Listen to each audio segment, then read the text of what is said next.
প্রতিদিনের বইমেলা।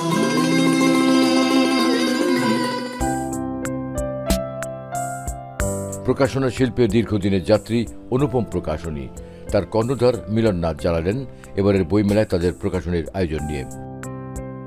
আমার 21শে বইমেলা 2025 বাংলা ভিশন মিডিয়ার মাধ্যমে আমরা আমাদের পাঠক, ক্রেতা, লেখক, শুভানুদ্দি সবাইকে স্বাগত জানাচ্ছি আমার 21শে বইমেলাতে।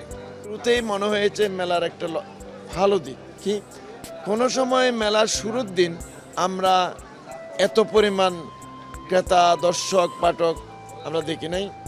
তো সেই ধারাটা আজকে গতকাল এই 2 দিন অব্যাহত ছিল, ফলে মনে করছি এবার একটা ভালো বইমেলা আমরা উপহার দিতে পারবো।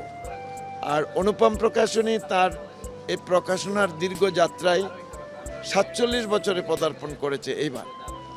তো এই এতটি বছর আমরা আমাদের লেখক, পাঠক, শুভানুদ্দি যারা আমাদের পাশে নিরন্তর দাঁড়িয়ে আমাদেরকে সহযোগিতা, তাদেরকেও আমরা কৃতজ্ঞতা জানাই এই সুযোগে।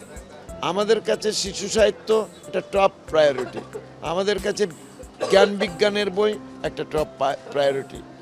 যেমন আছে প্রবন্ধ, গবেষণা, সাথে সাথে বিজ্ঞান বিষয়ক বইয়ের দেখবেন একটু আধিক্যই আছে। আমি একটু ওই বিজ্ঞান মনস্ক পাঠক তৈরির জন্য আমার নিরন্তর একটা প্রচেষ্টা থাকে। আমাদের প্রজন্ম তারা নিজেরাই তাদের জায়গা খুঁজে বের করে নেবে, এটা আমার বিশ্বাস আছে এবং নিয়েছে বলেই মেলার এই 33 বছর বা আমাদের এই দীর্ঘ জার্নিতে আমরা দাঁড়িয়ে আছি।